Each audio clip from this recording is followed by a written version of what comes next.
أعوذ بالله من الشيطان الرجيم بسم الله الرحمن الرحيم وإذا ما أنزلت سورة فمنهم من يقول أيكم زادته هذه إيمانا فأما الذين آمنوا فزادتهم إيمانا وهم يستبشرون۔ اور جب کوئی صورت اترتی ہے تو ان میں سے بعض کہتے ہیں کہ اس نے تم میں سے کس کے ایمان میں اضافہ کیا، تو جو لوگ ایمان رکھتے ہیں ان کے ایمان میں اس سے ضرور اضافہ کیا ہے اور وہ اس سے بشارت حاصل کرتے ہیں۔ یہ سورہ توبہ کی 124 نمبر کی آیت ہے۔ اس سے پہلے آیت میں کفار کے لیے اور کافروں کے ساتھ کیسا برتاؤ کرنا چاہیے اس کا آخری حکم تھا۔ ان چند آیتوں میں منافقوں کے بارے میں آخری باتیں ارشاد ہوئی ہیں۔ منافقین کا تذکرہ صورت میں کئی ایک مقامات پر آیا۔ جب کوئی صورت نازل ہوتی تو منافقین کہنے لگتے آپس میں کہ اس صورت کی وجہ سے کس کے ایمان میں اضافہ ہوا۔ اللہ تعالیٰ اس کا جواب دے رہے ہیں کہ جو منافقین ہیں ان کے ایمان میں تو اضافہ نہیں ہوگا، اور جو مومنین ہیں سچے، جو ایمان رکھنے والے جو لوگ ہیں ان کے ایمان میں یقیناً اس سے اضافہ ہوا ہے اور وہ اس سے بشارت حاصل کرتے ہیں۔ اس کا مطلب کیا ہے کہ ایمان میں اضافے سے مراد کیفیت ایمانی میں اضافہ ہے۔ جو صورت نازل ہوتی اور اس کی تلاوت کی جاتی اور پھر اس کے معنی و مطلب میں غور و فکر اور تدبر اور تفکر کیا جاتا، اس کے تقاضوں پر عمل کرنے والے جو لوگ ہوتے ہیں اس سے ان کے ایمان میں اضافہ اور ترقی ہی ہوتی جاتی ہے۔ یہ بالکل یقینی بات ہے، اور جس کی وجہ سے ان کے حلاوت ایمان اور نور ایمانی میں اضافہ ہوتا ہے۔ اور وہ ظاہر کیسے ہوتا ہے کہ جس کے نور ایمانی اور حلاوت ایمانی میں اضافہ ہو گیا ہے، کا اس کا مطلب یہ ہے کہ اس کا اظہار یہ ہوتا ہے کہ اللہ اور اس کے رسول کی اطاعت کرنا ان کے لیے آسان ہو جاتا ہے۔ جس کے پاس نور ایمانی آ جاتا ہے اور اس کے نور ایمانی اور حلاوت ایمانی میں اضافہ ہونا شروع ہو جاتا ہے، ترقی ہونی شروع ہو جاتی ہے، تو پھر اس کے لیے اللہ اور اس کے رسول کی اطاعت کرنا آسان ہو جاتا ہے اور عبادتوں میں مزہ اور لذت آنے لگتی ہے۔ عبادتوں سے دل اچاٹ نہیں ہوتا، اور جو گناہ کے کام ہیں، جو معصیت کے کام ہیں، اس سے اس کو طبعی طور پر نفرت ہونے لگتی ہے۔ یہ ساری چیزیں جو ہے اس کا اظہار کرتی ہے کہ اس کے پاس حلاوت ایمان میں اضافہ ہو رہا ہے، اس کے نور ایمانی میں اضافہ ہو رہا ہے، یہ کیفیت اس کی پیدا ہو جاتی ہے۔ حضرت علی کرم اللہ وجہہ نے اس بات کے لیے نور ایمانی میں کیسے اضافہ ہوتا ہے بتایا کہ جب انسان کے قلب میں ایمان آنا شروع ہوتا ہے تو ایک سفید نقطے کی طرح اس کی شروعات ہوتی ہے، ایک سفید نقطہ کی طرح شروعات ہوتی ہے، اور پھر جیسے جیسے اس میں ترقی کرتا جاتا ہے اس کے قلب پہ وہ نقطے بڑھتے جاتے ہیں، اور ایک وقت آتا ہے کہ وہ سارے کا سارا قلب نورانی ہو جاتا ہے، روشن ہو جاتا ہے، اور اس میں حق آنا اب بالکل آسان ہو جاتا ہے۔ اس کے برخلاف جو لوگ کفر و شرک اور نفاق کی بیماریوں میں ہیں، اس میں یہ ہوتا ہے کہ ان کے دل پر ایک سیاہ دھبا پڑ جاتا ہے، ایک داغ پڑ جاتا ہے، اور وہ اگر اسی پر قائم رہتے ہیں، اللہ سے معافی نہیں مانگتے، توبہ نہیں کرتے، تو شدت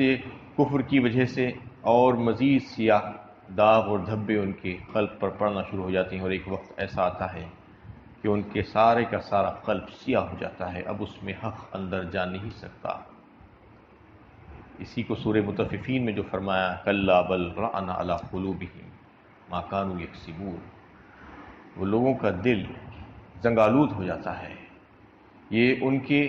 اعمال اور ان کی کرتوت کی وجہ سے ہو جاتا ہے۔ اس میں اسی کا تذکرہ کیا گیا ہے۔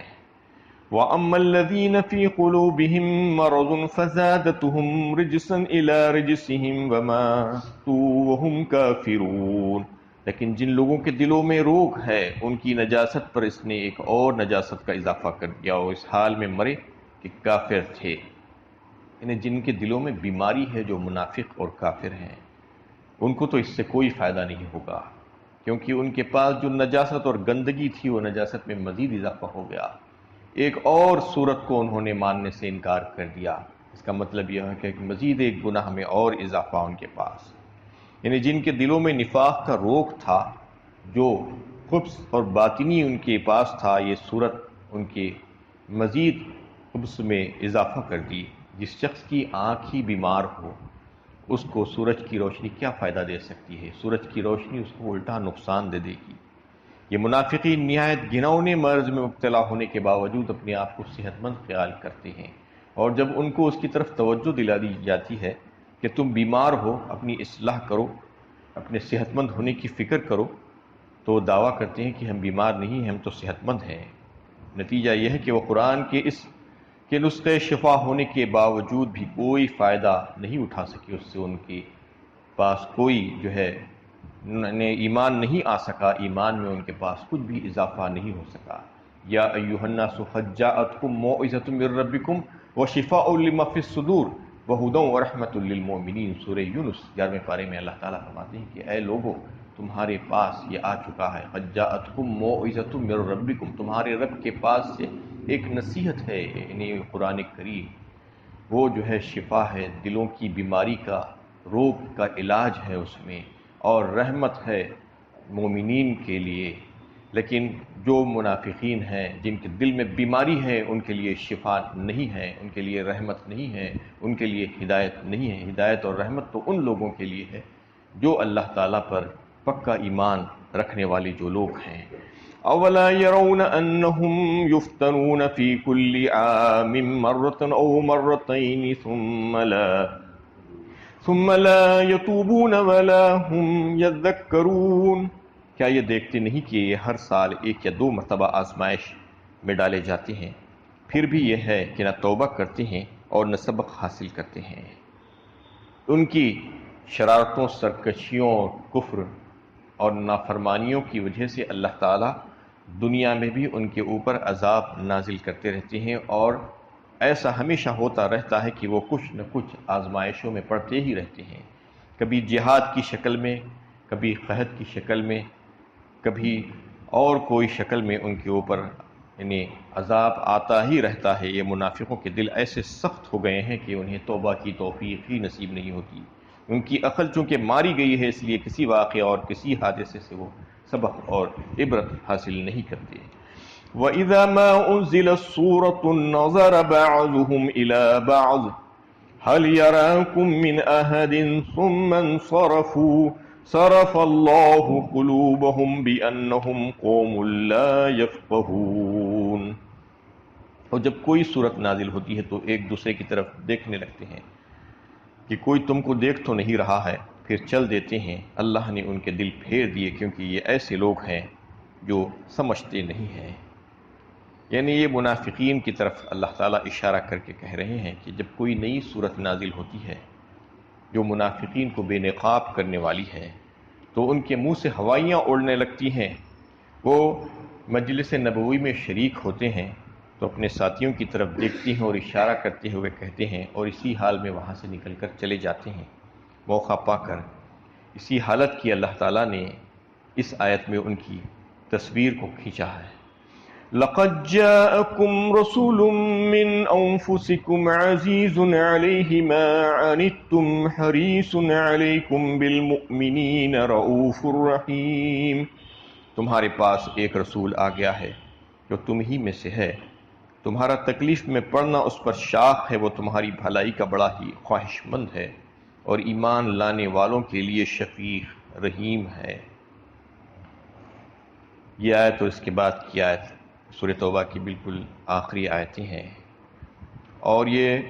نزول قرآن کے اعتبار سے بالکل آخری صورتوں میں سے ایک صورت ہے۔ اس کے بعد سوائے سورہ نصر کی اور کوئی دوسری صورت نازل نہیں ہوئی ہے۔ اس میں اللہ تعالیٰ نبی صلی اللہ علیہ وسلم کی تعریف بیان فرمائی ہے، وہ انسانوں ہی میں سے ہے، بتایا گیا کہ وہ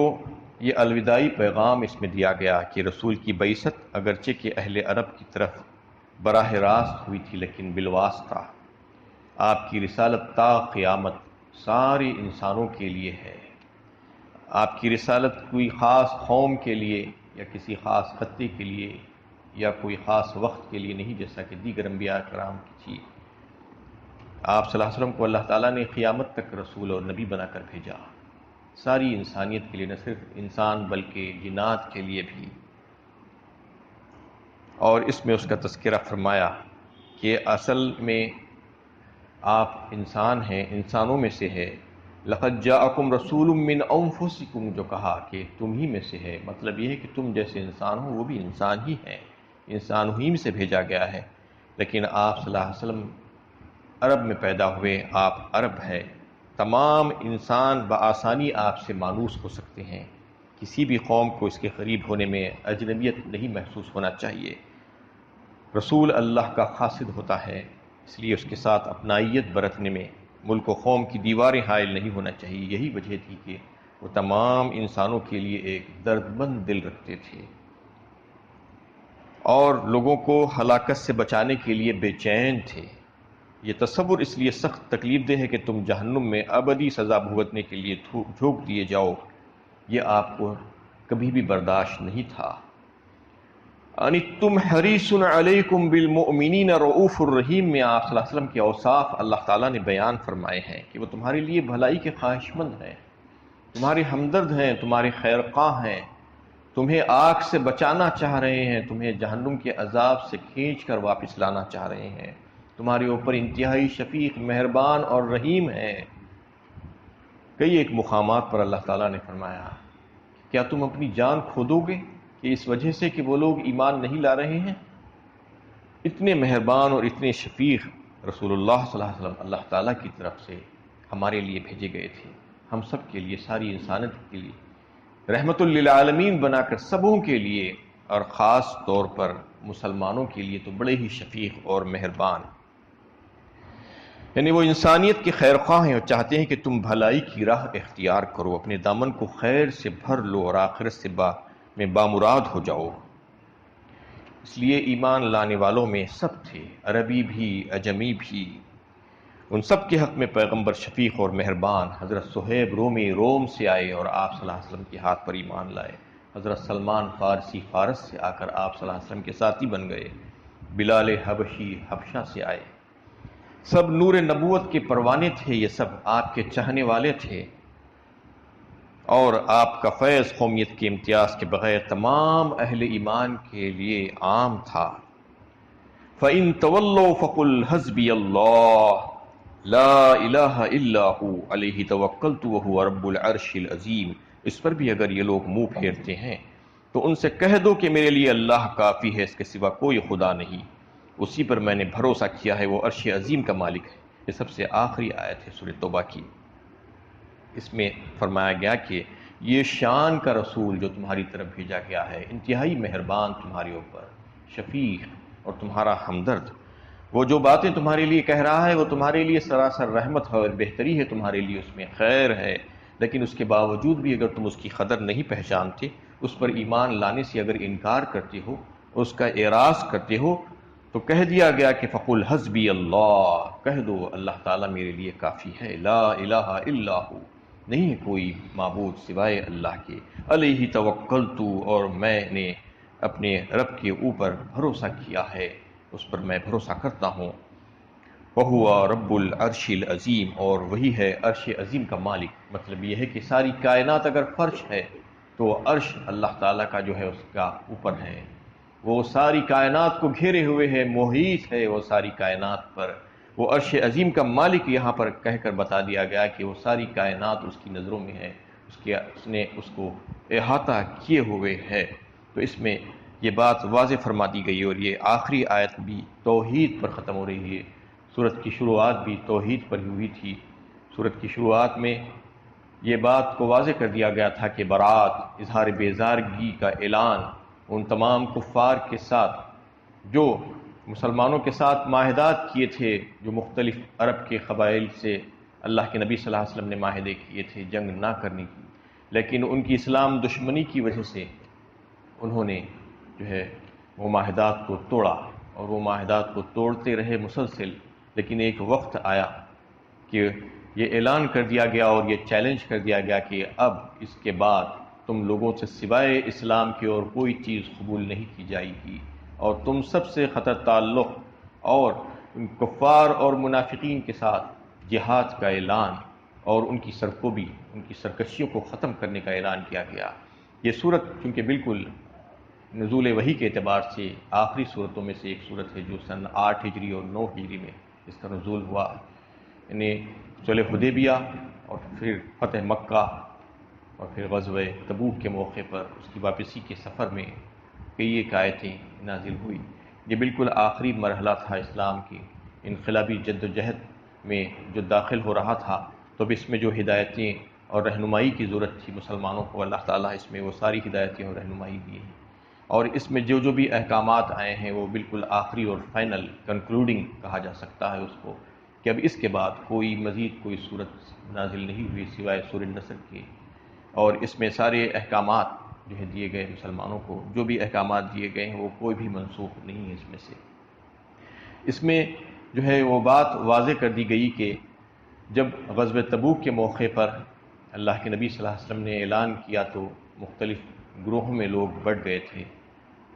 کچھ لوگ تو وہ تھے جو اللہ کے نبی صلی اللہ علیہ وسلم کی بات پر لبیک کہہ کر فوراً یعنی اس کے لیے تیار ہو گئے۔ وہ مومنین اور مخلصین کا گروہ جس کی اللہ تعالیٰ نے تعریف فرمائی کہ ان کی قربانیاں اور ان کی جانثاری کی وجہ سے